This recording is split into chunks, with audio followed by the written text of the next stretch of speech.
Into our first question. Can you tell us about your background, where you're from, and about your early life and education before you became involved with the UFW and the farm workers movement? I was born in Fort Sheridan, Illinois, which is near Chicago. It's a military base, and my early years as 1 to 5, my dad was in the military during World War II, and I was raised by my mom, and I had an older brother and sister, older sister Pat, and older brother Richard, and grew up early years kind of. We lived in a little apartment in Oak Park, Illinois, in Chicago, near Chicago. My mother had family near there, so we'd visit family and her aunts, or my aunts and uncles, and etc. My dad's side of the family came from a farm in South Dakota, Vermillion, and he joined the Army at a very young age, and met my mother in Chicago, and began their family. Then the war started, and etc. Moved a lot as a child. Started kindergarten at Catholic school, Immaculate Conception, I think. I think that was the name of the school in Oak Park. And remember first memories, solid memories, were being among sisters and swinging beads and all of that. And then my dad wanted us to get to know his side of the family, so when he went to Germany, he moved us to Vermillion, and we were there a year and a half. My mother got very sick with cancer, and she had surgeries and etc. She ultimately passed away when I was 20 years old from cancer, which had spread throughout her body. And my mother, during all those years, as I was growing up, I always was kind of anxious over the fact that she wasn't well. You could see it. She was depressed, and she was struggling a lot on her own because my dad he was in Washington, D.C., then he was in Germany, and et cetera, having his assignments with the military. So that background, as a youngest child, I was kind of the watcher. I didn't talk much. In fact, my sister used to kid me a lot. You don't talk. And I said, well, I have nothing to say. I mean, it wasn't. And school was pretty normal. Learning to read and write, no things like bullying or just loneliness, mainly because we moved and then new friends, another school, and we moved back to Chicago where she had her first surgery, and then we stayed with my aunt and uncle, as I noted, my mother's brother, and finally we got a home in Indiana, in Michigan City, Indiana, and went to school there. And then when my dad was after the war, then we moved to Japan, lived in Japan for about a year and a half. And just before the Korean War, we came back. Living in Indiana was fun. We lived in Beverly Shores on Lake Michigan, and we had all kinds of adventures there. It was fun times. And especially after we went to Japan, I had a great time there also. But then he was facing retirement after 30 years with the military, and so we came back to the United States just at the beginning of the Korean War. And my dad liked California, so we settled here. in Albany, California. And I went to high school there. And there I really settled in with a solid social grouping and support system of peers and friends and such. People who I still am in touch with today. Through all many years of different lives, going different ways, but we've always managed to come back and connect. And then after that, I graduated Albany High School and then went on to Berkeley.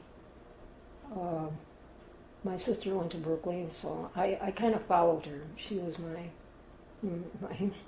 kind of guide.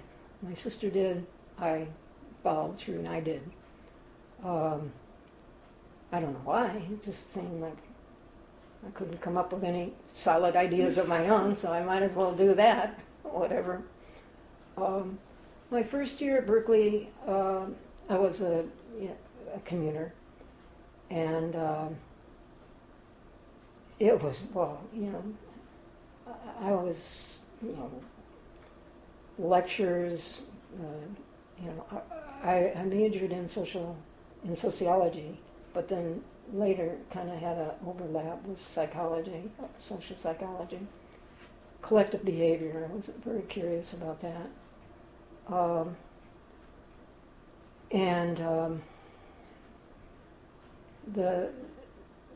That year my mother passed away, and it rocked me incredibly and very deeply. It kind of threw me, and I went into a depression, I think.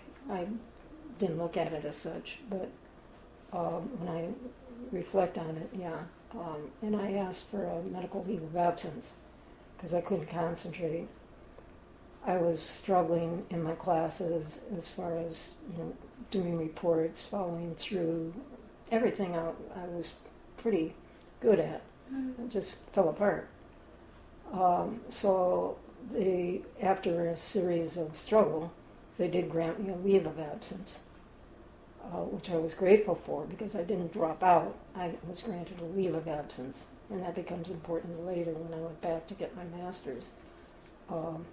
So there I was, and I didn't know what I was going to do. I got involved with Newman Hall. You may be familiar with Newman Hall. The Catholic Center? Yeah. Mm-hmm. I met a French worker priest, Father Jacques Valentin, and he was just a wonderful priest. And then there was a grouping of us that kind of coalesced, and although I wasn't going to school, I kind of joined them, and there was things starting to happen in the Berkeley campus.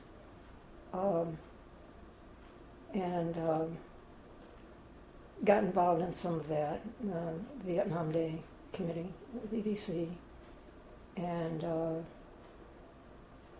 demonstrations, etc., against the war. And then the FSM, that one summer I went to the South with the Mississippi Freedom Project and was in Holly Springs for a brief time. I didn't commit as a SNCC volunteer, quote. I was just kind of there, and I knew what was going on, and I was supportive. And the summer of '64, I got a call from Kathy Dahl, who was a friend from that group, who asked if I'd drive her car down to Mississippi because she was a nurse and she needed her car to, further her work down there. So I said, sure, I'll go. So it was a summer, so I drove her car down. And that was the summer when Sherman, Cheney, and Goodman were kidnapped by the Mississippi police, law enforcement, and killed. And it was only after a lengthy investigation that they found their bodies, etc.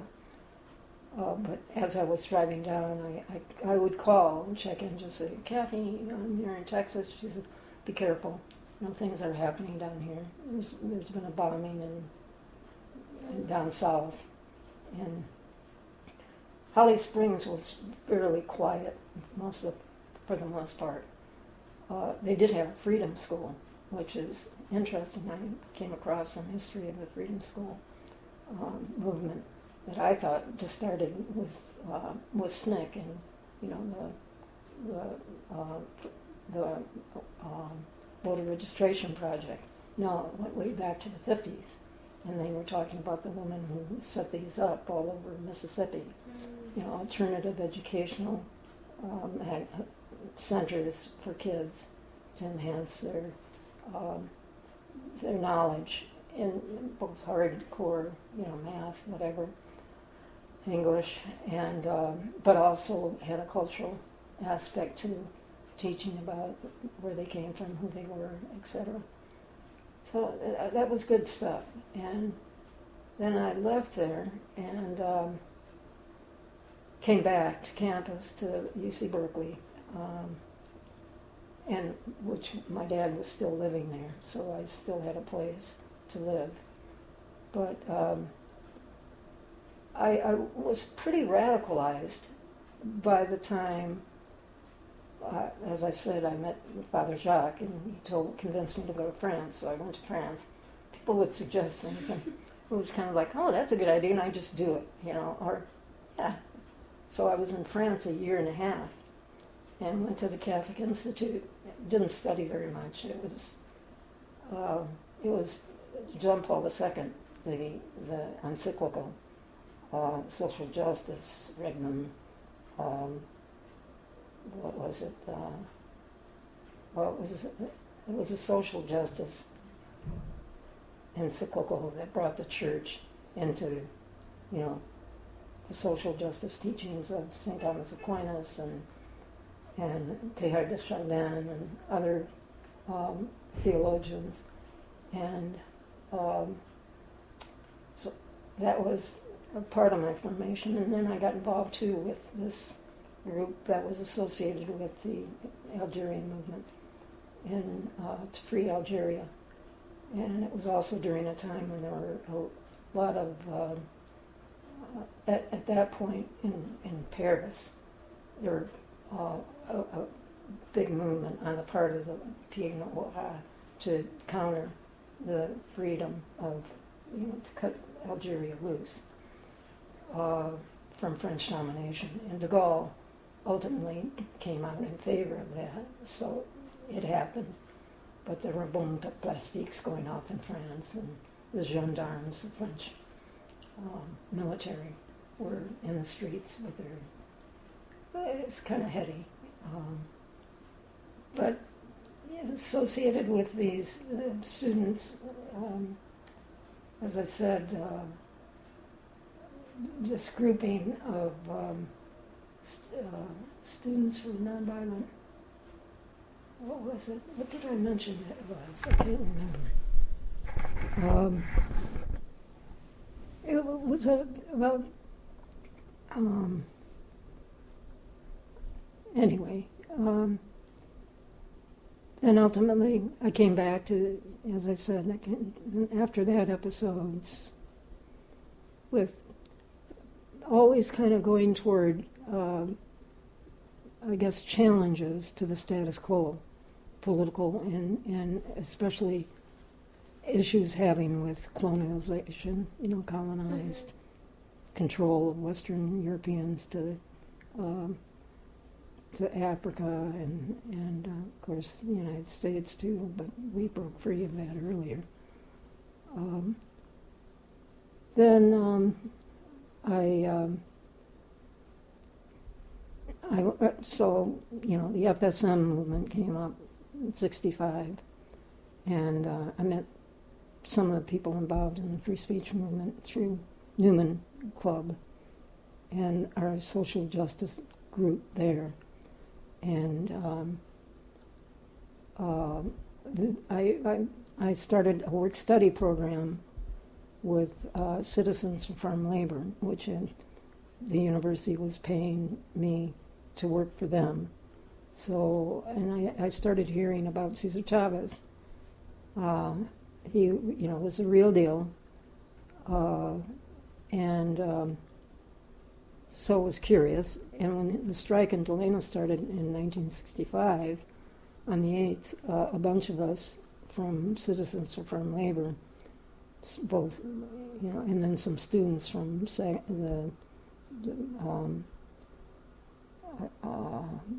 SCAL, which was the Student Committee on Agricultural Labor, we all went down to support and back, the strikers in the early days of September of '65, and then came back and started organizing on-campus food and raising funds through our victory with the tables on campus, which people think it was a free speech movement, but the free speech had to do with placing tables and being able to pass out literature on different issues, and setting up those tables on the Dwinell, as you walk in the campus. Through Sather Gate, usually we line up our little tables there. So I met Cesar at that point, and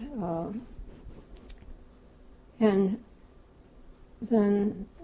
slowly got involved, and then was asked to. Jim Drake was his administrative assistant, so Jim kind of became my contact and point man as far as, okay, what do I do next? Well, first I was in the boycott in the Bay Area, boycotting grapes, and that was an adventure in itself, following trucks filled with grapes, lugs that were being transported to the docks in San Francisco to be sent a lot to Vietnam. A lot of the fruit, government, because they were having trouble selling the grapes, they began buying the grapes. So a lot of the grapes that were being harvested went to Vietnam. High energy, high caloric content, so that, and then Jim called me and asked if I'd come down and work full time in Delano, and which I did. I came down, set up, and I started to work in the office on 102 Albany Street, and do administrative work, answering correspondence, phone, that type of thing. Mm-hmm. And then in the early morning hours, going to the picket lines. God, me. And I got to know Cesar's wife, Helen, really well. And I admired her so much because, here they had 8 kids. And she was managing the credit union, Farm Workers Credit Union, going on the picket lines and working all day and then coming home and feeding the family and all of that. So we became friends. And then at one point she asked, do you want to, the volunteer home houses where the volunteers live were always very chaotic. And sometimes I'd have a complaint, oh, they're so filthy. They don't clean up themselves, they never wash their dishes. And she said, do you want to move in with us? So I did. I lived with them until I got married, which was in 1967 to my husband, Lupe, over there, that guy. And that's kind of I hope a shorter scenario than I gave last time. That was great. And then, so you first heard about the United Farm Workers then while you were with Citizens for Farm Labor. Exactly. Okay. And so at that time, what were your major... You did mention a lot about the war and being in France and, Western colonization of Africa or Well, other just the Western countries? domination of Western thoughts, Western culture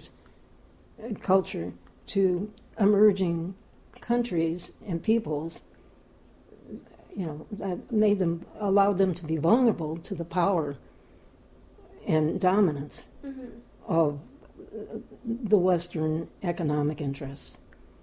I see. So, what would you say was your major social influence, or what influenced the most for your desire to get involved with the UFW? That's a question I ask myself a lot. I mean, I was a radical by nature.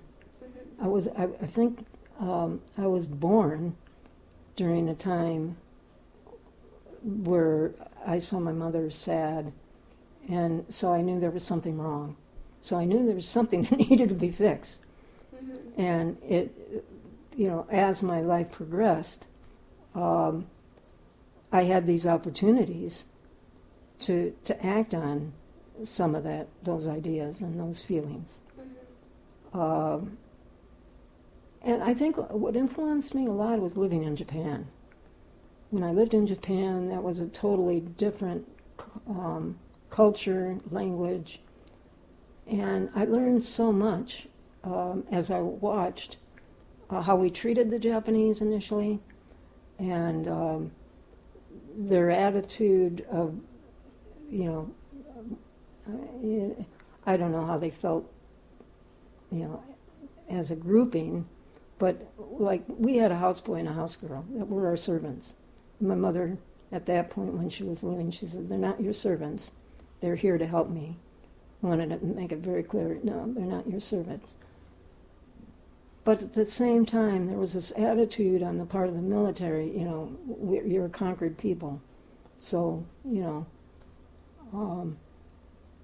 and I felt uncomfortable with that. I developed a sensitivity to that attitude. And that's where, a lot of it came from. And then, you mentioned moving in to the Chavez household. Was there anything in your time that you spent there, and obviously spending a lot of time with the family, was there anything that you took from that experience that also kind of altered the trajectory of your involvement or your ideas with what the UFW was doing? I think we were struggling so much. And what we were doing was kind of like, okay, let's do this, like the March to Sacramento in 66, in March this month. And Cesar Chavez Day is this coming Monday.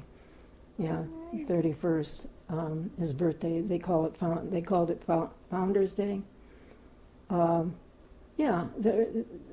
wasn't necessarily a legacy, but there was a legacy that was being established without people consciously choosing, okay, he's going to be this, or someday he'll be known as. Each day was kind of a new day, and you continued with what you had been doing the prior day, but it was augmented by new opportunities that came up. Did I answer your question there?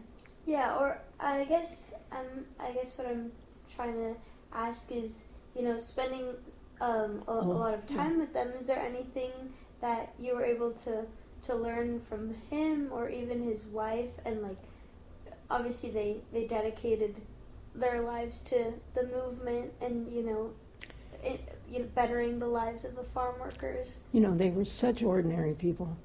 Ordinary in the sense, good people. I mean, a lot of people you can call ordinary or people, but they weren't. They were generous. They were kind.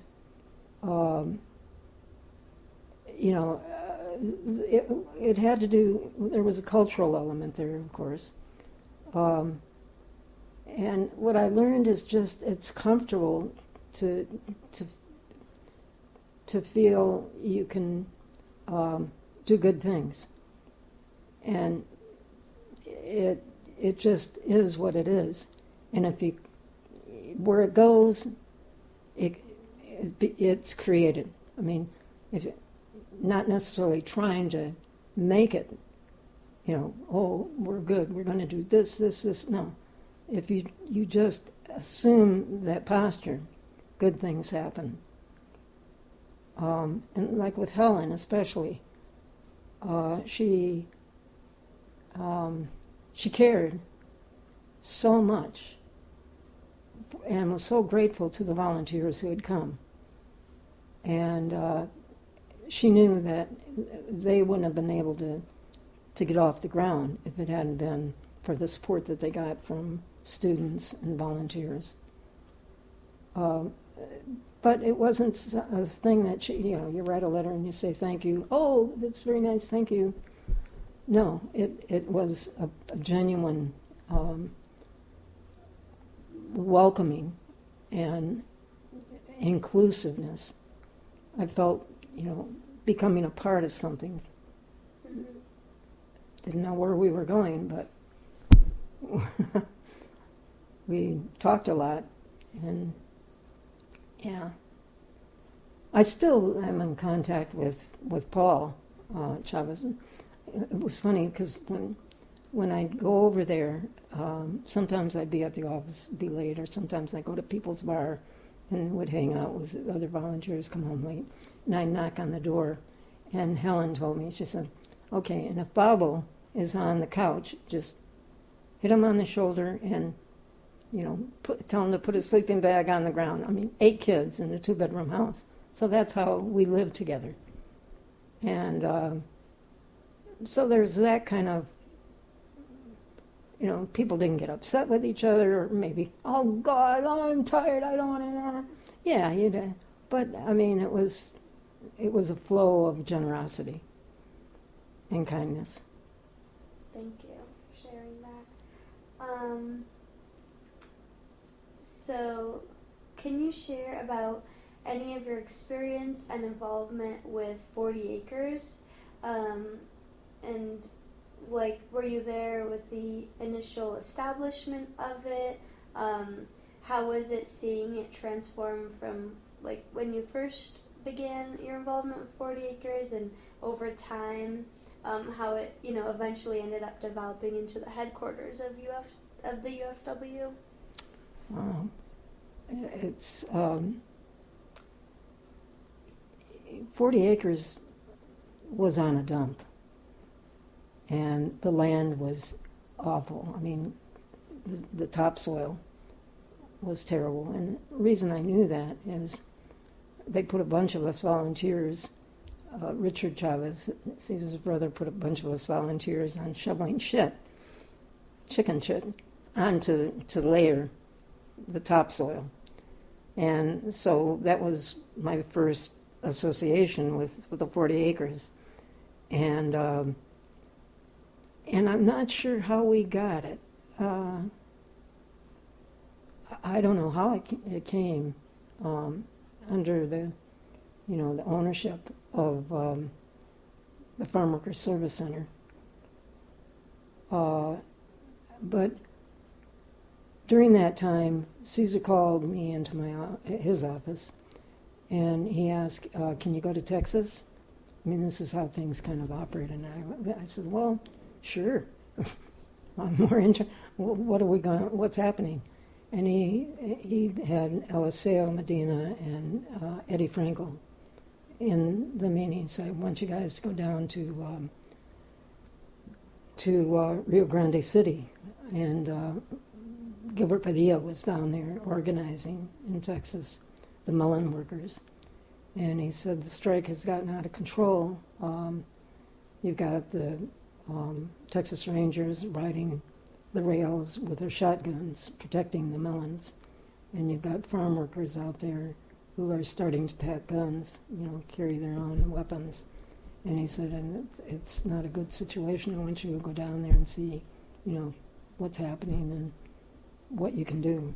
So the three of us went down for 6 weeks, and during that time, the Rangers went wild and beat up several volunteers. Kathy Murphy, what's the other fellow's name? Skull Fratchker. It was a mess, but I don't know what happened to the strike, but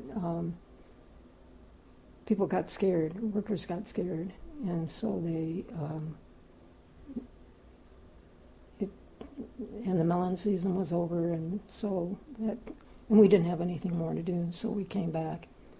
But yeah, we did talk about nonviolence. Started a little handout called El Melonero. It was a little leaflet about nonviolence, why we need to be nonviolent. And, kind of countered that mentality of wanting to, revenge. And so that things cooled down and kind of went away. So we came back. And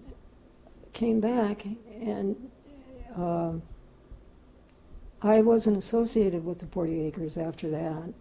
Although in the early days, I remember we had a health care clinic, a little trailer that sat on the 40 acres.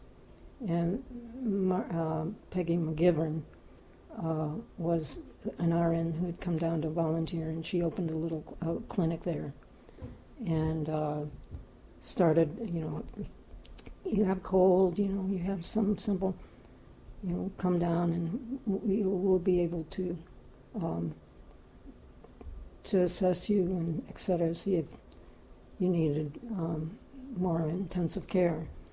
Because the only alternative was going all the way to Bakersfield, to Kern Medical Center, and that was always a mess, in terms of waiting and for a cold, just primary care type stuff. And so I remember that little trailer and Peggy operating that. And Caesar became more and more interested in healthcare.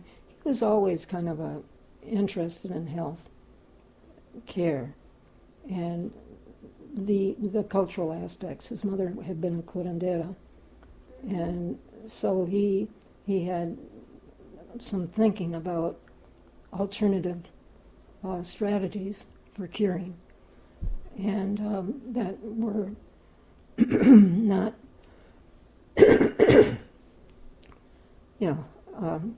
a doctor would prescribe a medication.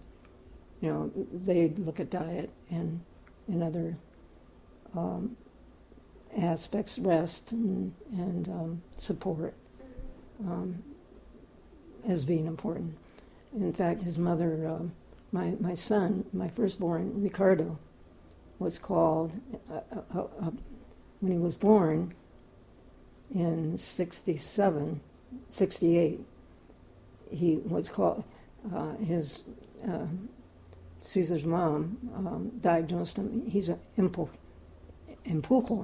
because he would grunt a lot, and it was like he had something that his stomach had a cramp, and then so she did some cures, and I'd take her over to where she was living with Richard, Caesar's brother, and she would have little oils, and then she'd teach me how to help him relax when that started to become a problem. I could see he was struggling with that.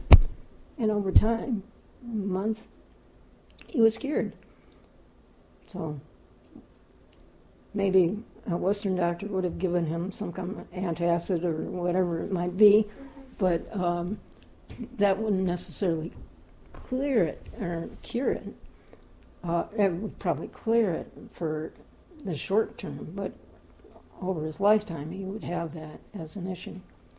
But this, it just, gastritis, it wasn't. It just took care of itself through her ministry, what she was able to do. Mm. And so, as you mentioned, the trailer clinic at 40 acres, did you have any specific role or involvement with the clinic at any time? No. The clinic really developed. It became, in the 70s, they built a very nice facility out there in the 40 acres, which I don't know if it's operating at this point.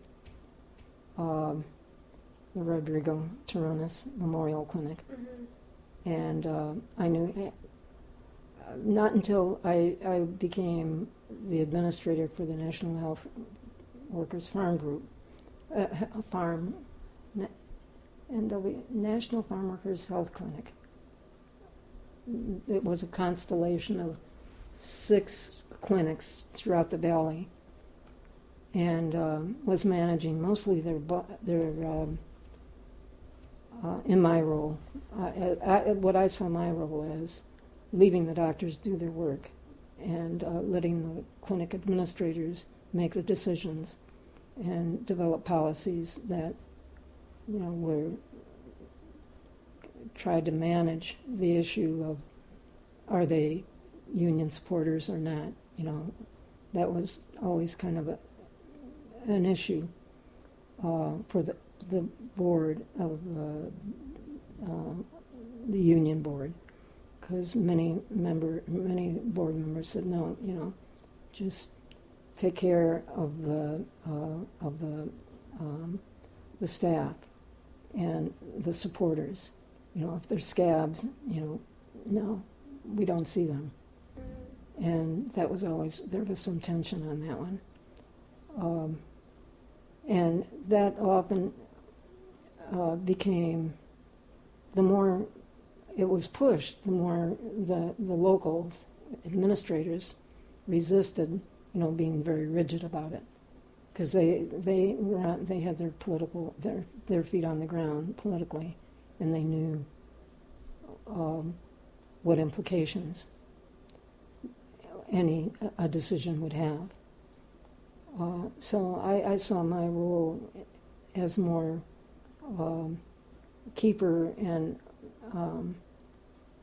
overseeing the costs and making sure that what we, the income that we got from Medi-Cal, or which was essentially a source of income, was sufficient to meet the expenses of the clinic, that particular clinic, each of them. And they were expected to meet their costs. But then there were some doctors, too, who were agitating for more money, which it was always an issue with the professionals, because many of them got a flat fee. Like the doctors got $600 a month, the attorneys, and they always were kind of pushing for more, wanting more, saying they needed more. Of course they did. But if it wasn't there, what are you going to do? So in that role, Esther Urande was the administrator in Delano of the Roger Terrones Clinic there. And she was she goes way back, who knows everybody. And so respected her, whatever she did. It was, and what did you talk about? No, you didn't make it a policy or a political issue. Just left it in her hands to manage. And do you know what was the catalyst to switching over from the trailer clinic to the Rodrigo Terrones Memorial Clinic? It just replaced it. The catalyst? Mm-hmm. Or what inspired that focus on expansion of setting up a proper healthcare clinic? Why was ensuring that the farm workers and their families had accessibility to a proper healthcare facility? Need. Caesar had this idea of co-ops he wanted to develop the gas station, and the clinic also became a part of that. And then, of course, being the administrative headquarters for the United Farm Workers, it all kind of fit together. You know, you come to the 40 acres, you can gas up your car, you can see a medical doctor, make an appointment, or you can come and take care of union business, you know, pay your dues, the hiring hall.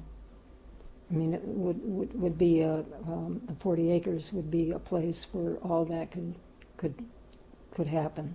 Mm-hmm. So Caesar essentially saw healthcare as like one of the core basis of what 40 acres stood for. It was like a basis for what the UFW was providing. Like it was essentially an essential for what they needed. Yes. I mean, you can see that in the contracts, too, that were negotiated. The medical plan. Healthcare was always a priority as far as negotiating certain contributions by, the contract of the growers to the medical plan. And health, and not only medical clinic, but health and safety provisions in the contract. All right. And so with there being the health contracts and the clinics, what would you say, how did this impact the improvement of the quality and access of healthcare for farm workers and their families? Convenience, economically,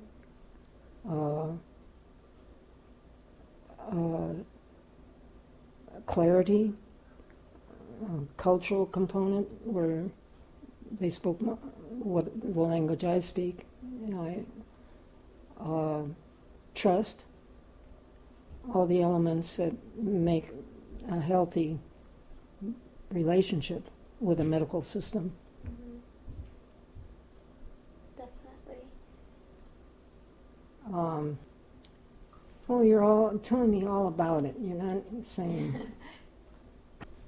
Well, it was around the 1970s. Yeah. What year would that have been? 1967. Roger had been working on the Bay Area boycott, and I was up there on the boycott too, so I knew Roger, got to know him. And he made a trip to Delano to visit his wife, Gloria, and their kids for the weekend. And he was on his way back, and his bumper got hooked.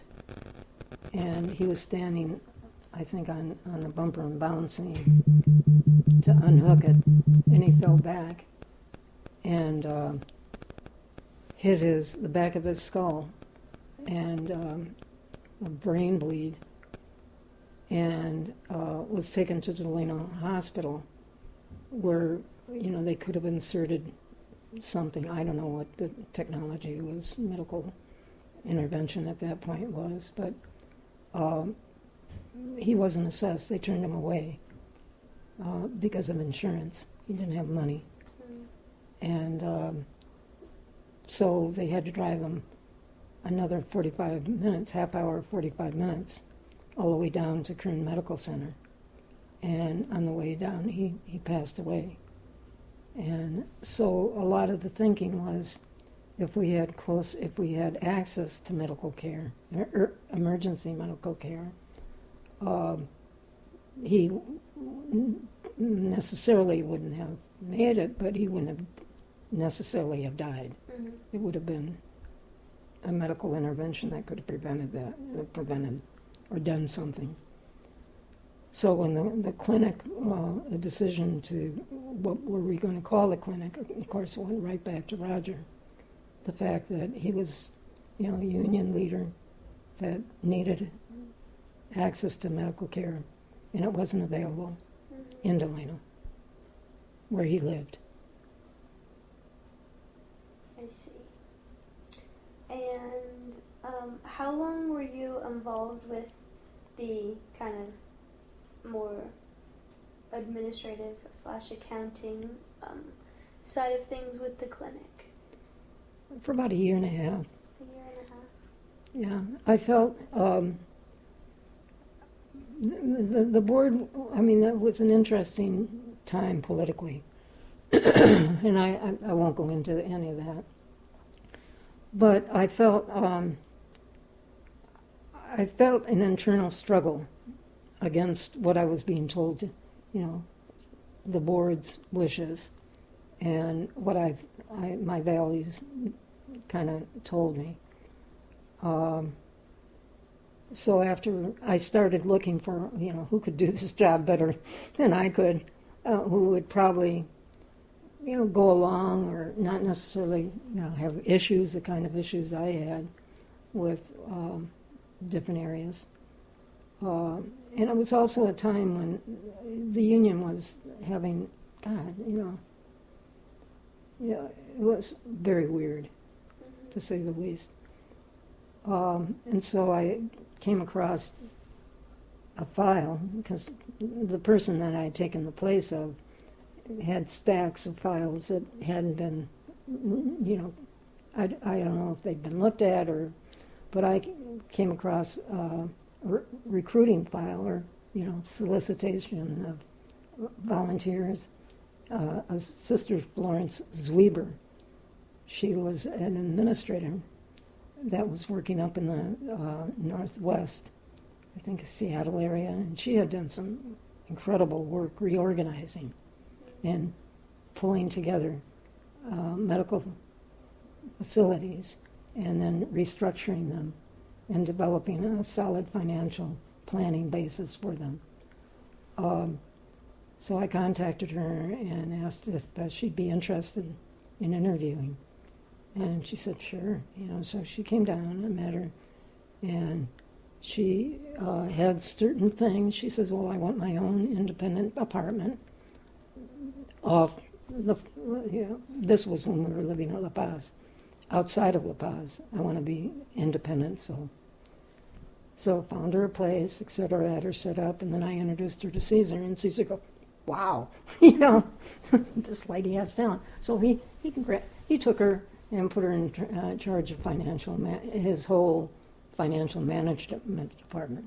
Mm-hmm. So I lost my recruit, and that's when I kind of went, and so I said, Caesar, I'm done. I just want to take a break. And so that's when Jessica Covea came in. And Jessica was kind of she was a Chavista, more so than I was at that point. I was never really a Chavista. I was just me, wanting to do what I could. But I knew who I was. Mm-hmm. And so Jessica came in, and then they started shutting down all the clinics after that. Right. So they had a lot of political stuff going on with the doctors. Mark Sapir, Dan Murphy, and Delano. And the doctor in Sanger, Coachella. She got into tangles with him ultimately, and she won. I see. And is there any specific stories or anecdotes about your experience, whether it be, like with your involvement with the clinics, or just overall that really have stuck with you over the years in terms of like what you saw with what the farm workers dealt with in terms of, the lack of accessibility to healthcare?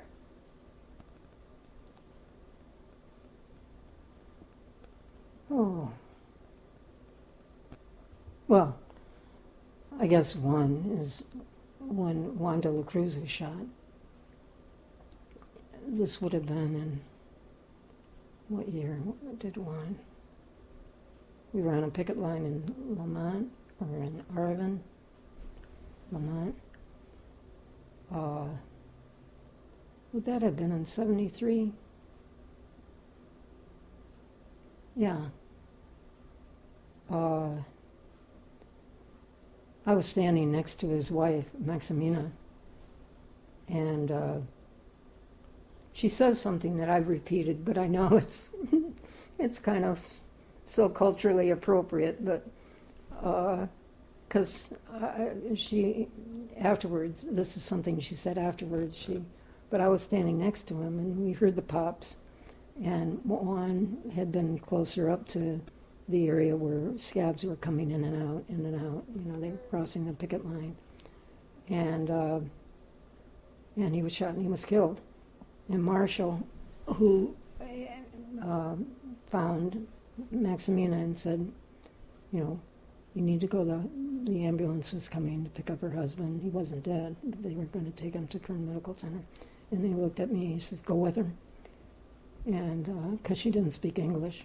I mean, language was always a barrier. Mm-hmm. And so I said, okay. So I got in the car and went with her and then translated how vulnerable farm workers were because of their language, because of the communication. They weren't considered or they weren't listened to across the board. In terms of symptoms or whatever, trying to explain. And then having on top of that their own take on what was wrong, and people not understanding it and thinking they're weird or crazy. But this was an example of her being in a setting where they came in, sat down, and we were downstairs, and she said, I translated to her that Juan se murió. And having to say that to her and not, trying to really connect it and not having a doctor who could explain in Spanish, which is not the case today, I'm sure. There's so many bilingualists. And so, she just sat there and she put her head down and she said, nunca me hizo caso. Nunca me hizo caso. And because I had heard her when we were standing on the picket line. Was it on the picket line? Duck, Everybody was told to get down, and Juan didn't get down. He stood up there and she, abájate, abájate. Mm-hmm. And she just said, nunca me hizo caso. Both the cultural aspects of men not listening to their wives, especially their wives, number one, because it was their wife, and then the desperation that I could see in her face with that, because he was gone, was her husband.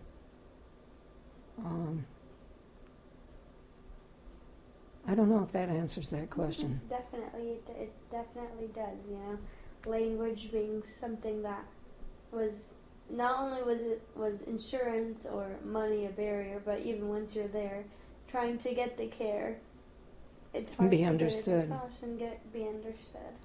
Yeah. So, kind of going off of that, what were some of the key obstacles that you faced in advocating for healthcare access for farm workers, and do you feel in what ways were you able to overcome these obstacles, or those obstacles that you faced? Obstacles presented by whom? By, let's say before the clinics were properly opened, how they were getting care, or even once it was open, there's only room for so many at the clinic, these obstacles that, you make improvements, but there's still so many more improvements that need to be made. Well, the obstacle was power. I didn't have power. I was just a volunteer.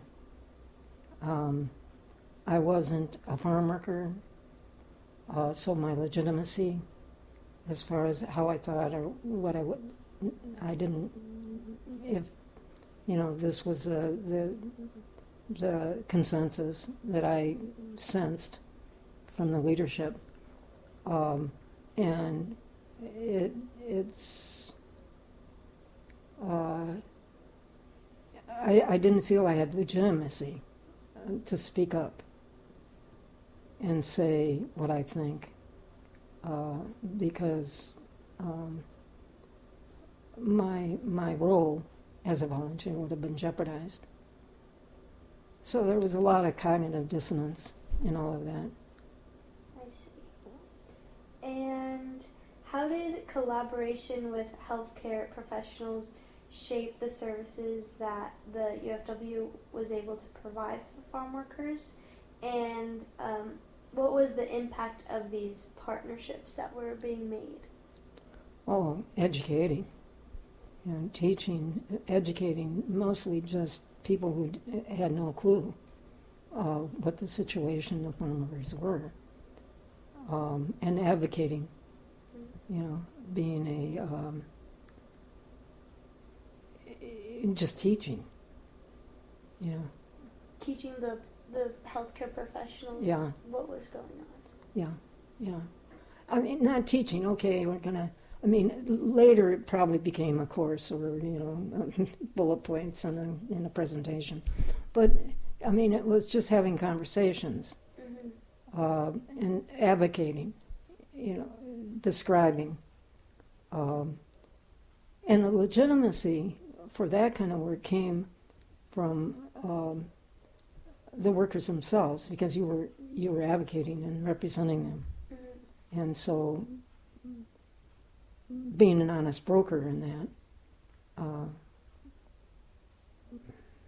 meant a lot. Definitely. And we're coming down on our last 3 questions. Wow. Thank you for sitting through it. So in what ways do you think the healthcare struggles of farm workers in the past still resonate with today's Latinx communities in terms of access to care? And how do you view access and quality of healthcare available to farm workers, immigrants, members of the Latino community today? Wow, I'm so out of the loop when it comes to that. That's a hard question. I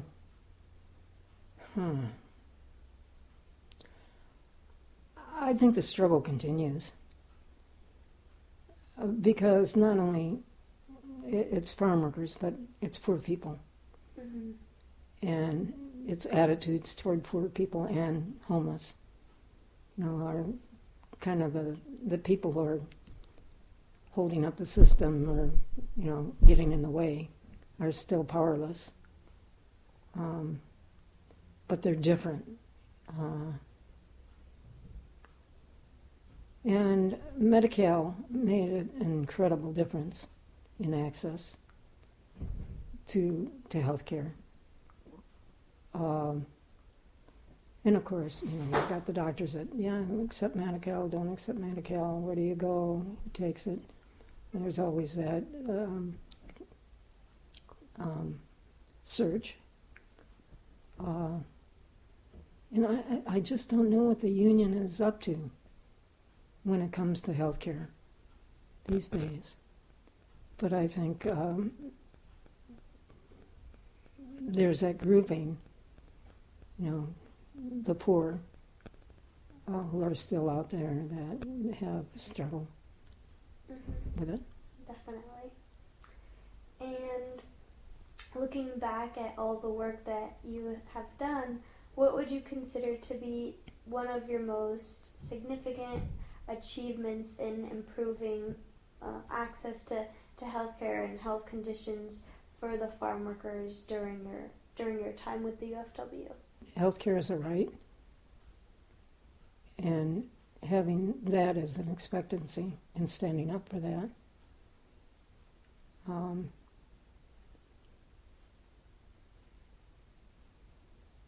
yeah, advising negotiators on the different different aspects of the contracts that dealt with healthcare.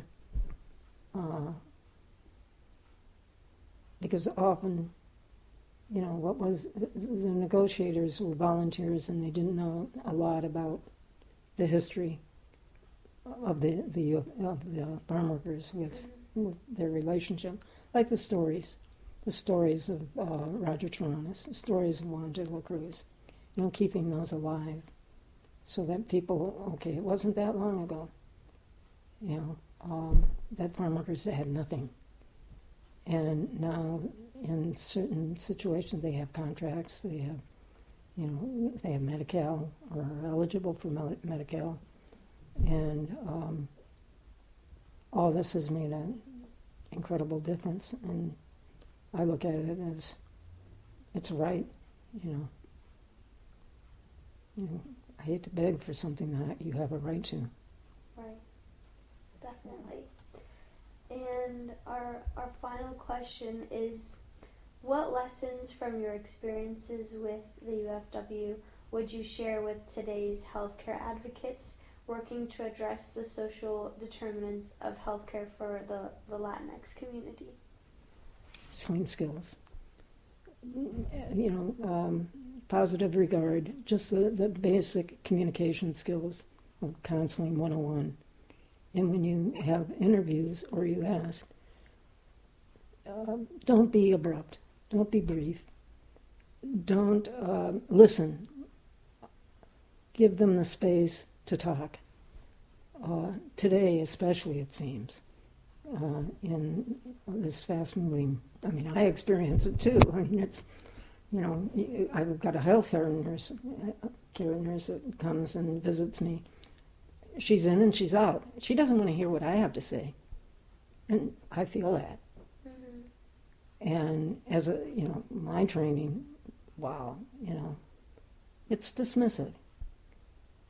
Form a bond, form a relationship with the person that you're talking to. And look at them as, hey, this could be me here. Yeah, definitely. Okay. Thank you so much. You're welcome, Samantha.